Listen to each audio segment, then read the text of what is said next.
Good morning sa ating lahat. Ngayong araw na ito ay pupunta kami ng Robinson Santiago para kunin yung lisensya ko sa PRC. Gusto ko lang i-share na related sa sitwasyon namin, lalong-lalo na sa panahon na parang hindi na naabot ng isipan namin na matatapos ko ang BSED at we thank the Lord dahil nakapasa din ako sa LET. Sa Ecclesiastes chapter 3 verse 11, sabi niya dito, He has made everything beautiful in its time. Namumuhay tayo sa mundo na parang punong-puno ng mga bagay na pangmabilisan, mga fast food, mga instant downloads, mga quick solution. Pero tandaan natin, ang Diyos ay hindi nag-ooperate sa sarili nating calendar. Nagtatrabaho ang Panginoon sa kanyang sariling timetable. Nakikita lang natin kung ano ang nangyayari sa kasalukuyan, pero alam ng Diyos ang simula at ang katapusan. Kung hindi natin nauunawaan yung current season ng ating mga buhay, alalahanan natin na it's just one piece of the puzzle. Sa mga panahon na yan, don't throw away your faith. Huwag mong itapon yung pananampalataya mo or huwag mong iwan yung pananampalataya mo because of one confusing piece. Sa mga katulad kong mami na may mga anak na may mga special needs at sa mga taong kapwa naming dumadaan sa mga pagsubok, tandaan natin that delays are not denials. Ang isang mahirap sa buhay natin ay ang paghihintay. We pray, we plan, and we expect God to move immediately. Pero lagi nating tandaan that when God delays, it doesn't mean He has rejected you.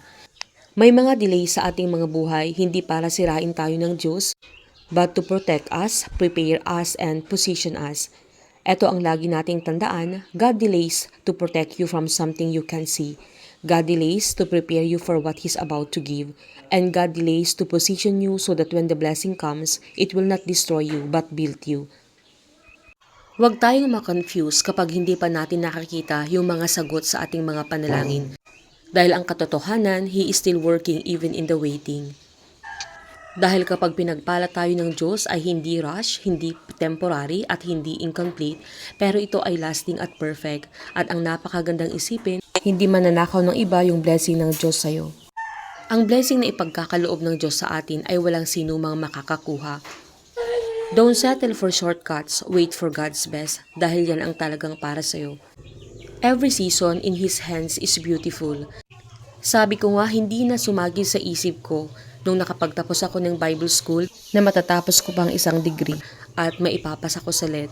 Pero pinatunayan ng Panginoon na ang mga bagay na hinanda niya para sa atin sa mga panahon na tayo maglilingkod sa Kanya, mga panahon na uunahin natin siya sa ating mga buhay, tunay nga na inaayos niya ang lahat ng bagay.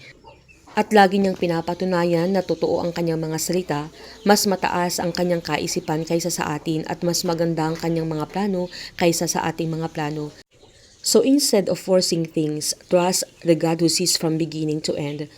Yung mga bagay na ginagawa ng Panginoon sa mga sandaling ito ay parang hindi pa natin nakikita, but when revealed, it will be beautiful, fitting, and eternal. Kaya lagi nating tandaan, when life feels delayed, He's preparing. When life feels unclear, He's orchestrating. And when life feels slow, He's strengthening. Ang lahat ng bagay na kinukuha sa rush ay madali lang kumupas at madaling mawala, but what God does in His time remains. Sa mga panahon sa ating mga buhay na parang pinag-iwanan na tayo, na parang behind na tayo, na parang hindi nasasagot ang ating mga panalangin, don't compare your timeline with others. Trust that God's timing for your life is unique. May kanya-kanyang pamamaraan ang Diyos kung papaano niya sasagutin ang ating mga panalangin. Sa ating mga buhay, life is full of waiting rooms. But waiting on God is never wasted. Kaya sa mga katulad kong mami na may mga special needs sa ating mga anak, hindi po natutulog ang Diyos. Sabi ko nga ang daming waiting room sa ating mga buhay. Noon ang inahantay namin at ang may isang pinapanalangin namin ay kung kailan magiging verbal si Sep at sinagot yun ng Panginoon. Noon ay hindi siya nakakapagsalita pero ngayon ay may mga nasasabi na siya. At may mga waiting rooms pa rin sa ating mga buhay, sa aming buhay, gaya ng kailan kaya namin siya makakausap ng maayos, kailan kaya siya magiging conversant. Pero pinapaalala ng Panginoon na ang paghahantay, paghihintay sa Kanya ay hindi sayang. As we close, let us be reminded that God is never late and never too early. He is always right on time. The season of waiting, the moments of delay, and even the unanswered questions all fit into His perfect design. May mga nare-receive din akong text na ilang taon na yung anak nila ay hindi pa nakakapagsalita, mas ahead sila kay Zep. Pero ang sasabihin ko sa oras na ito, patuloy lang po tayong manalangin sa Diyos. Sabi ko nga kanina, ang ating mga buhay ay punong-puno ng mga waiting rooms. Pero habang tayo ay naghihintay, behind the scene, gumagalaw po ang Panginoon. Kaya wala pong sayang sa mga bagay-bagay na ginagawa natin.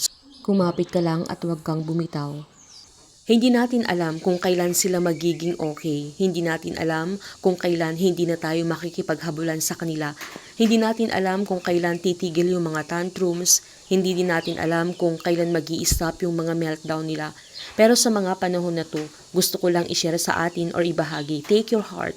Your waiting is not wasted. Your tears are not unseen. Your prayers are not forgotten. When the right time comes, God will make everything beautiful.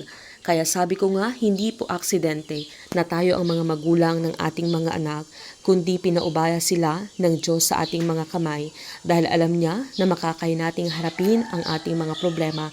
Alam ng Panginoon na tayo ang yayakap sa ating mga anak. Alam ng Panginoon na magiging matatag tayo para sa kanila. At alam ng Panginoon na patuloy tayong magtiwala sa Kanya. At alam din ng Panginoon na walang ibang magmamahal sa mga batang katulad nila, kundi po tayo mismo. Kaya trust His timing, because His timing is always perfect. And His plan for you is far greater than what you could ever imagine. Sa mga buhay natin, hindi naiiwasan na may mga dark clouds sa ating mga buhay. Hindi maiiwasan na sa araw-araw iba't ibang pagsubok. Bukas, makalawa, parang okay na. Sa mga susunod na mga araw, meron na namang pagsubok sa ating mga buhay. Normal yan at realidad na nangyayari yan dahil tayo ay nasa ibabaw pa ng mundo. Pero sa likod ng mga dark clouds na yan na ating pinagdadaanan, patuloy pong pinapakita ng Panginoon that behind sa mga dark clouds na yan, He is more than enough. Enough ang kanyang pagmamahal, enough ang kanyang biyaya, enough ang kanyang grace para sa atin, at enough po ang kanyang pamamaraan para po tayo ay makasurvive sa araw-araw nating pamumuhay. Darating ang panahon na iiyak tayo hindi dahil sa mga pagsubok, pero iiyak din tayo para i-testify na sa likod ng mga pagsubok na yon, pinatatag tayo ng Panginoon at lalong-lalo na pinatunayan ng Diyos na sa bawat laban, sa bawat hamon ng ating mga buhay, hindi niya tayo pinabayaan at diyan po natin makikita at magti-thank you sa Panginoon na salamat dahil naranasan natin ang mga bagay-bagay na ito para lang maranasan at makita natin ang kadakilaan niya, ang mahiwagang pamamaraan niya na hindi po kailanman naabot ng ating mga isip at hindi po kailanman nakita ng ating mga mata. Lagi nating tandaan, sapat po ang biyaya ng Panginoon para tayo ay magpatuloy. Sa mga katulad kong mami na naghihintay sa mga sagot sa ating mga panalangin, huwag tayong mawalan ng pag-asa, darating po ang panahon na magiging okay ang lahat dahil aayusin yan ng Diyos para po sa atin. 2:00 na ng hapon nang makarating kami ng Robinson. Iiwan ko sana siya pero nakokonsensya din ako dahil wala naman akong i-fill up na ng mga madaming form kaya sinama ko siya para makapasyal din siya. At kahit nasa labas ako ay talagang hindi pa rin mawala sa isip ko kung ano yung mga ginagawa niya.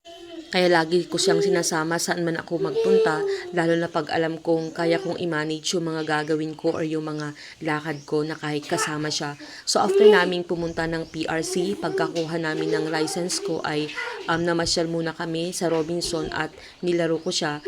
1 hour lang siyang naglaro dyan at pagkatapos umuwi din kami agad. Mga fast 4 na ng hapon nang dumating kaming mag-ina sa bahay. Kaya sa mga katulad naming humaharap sa ganitong pagsubok, laban lang po, magiging okay din po ang lahat.